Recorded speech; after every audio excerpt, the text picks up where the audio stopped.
Welcome to Nafisa cooking of yours. இன்றைக்கி வந்து பாயாசம் செய்ய போகிறோம். வாங்க ஃப்ரெண்ட்ஸ், எப்படி செய்கிறதுன்னு ஈஸியாக சிம்பிளாக எப்படி செய்கிறதுன்னு பார்க்கலாம் ஃப்ரெண்ட்ஸ்.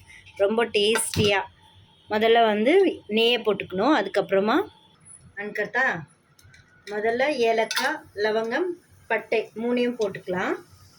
அதுக்கப்புறமா பாதாம், அது கொஞ்சம் செவந்து வந்து உடனே முந்திரியை போட்டுக்கலாம்.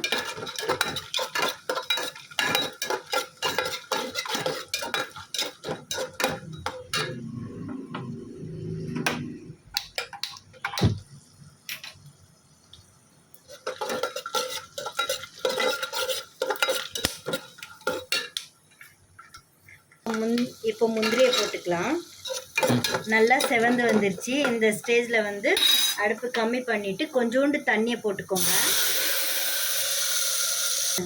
கொஞ்சோண்டு தண்ணி போட்டிங்கன்னா பாலை வந்து இதாகாது, தெரிக்காது, பால் வந்து பிரிஞ்சு வராது. அதனால நான் வந்து பால் அப்படியே போட்டுக்கிறேன்.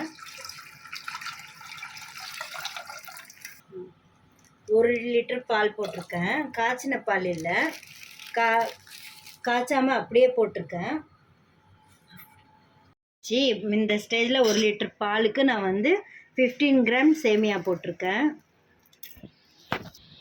பாருங்கள், பால் நல்லா அப்படியே இருக்குது.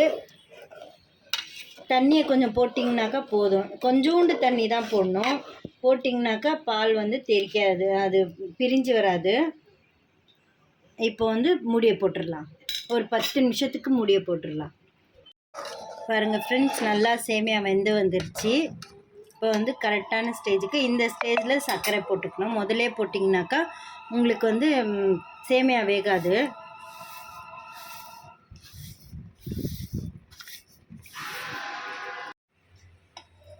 இப்போ நான் வந்து மில்க் மேடை கொஞ்சம் ஆட் பண்ணிக்கிட்டேன்.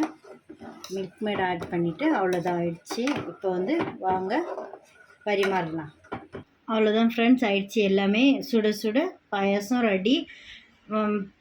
மறக்காமல் லைக் பண்ணுங்கள், ஷேர் பண்ணுங்கள், கமெண்ட் பண்ணுங்கள் ஃப்ரெண்ட்ஸ். இன்னொன்று அவ்வளோதான் ஆயிடுச்சு. அல்லாஹ் ஹாஃபிஸ்.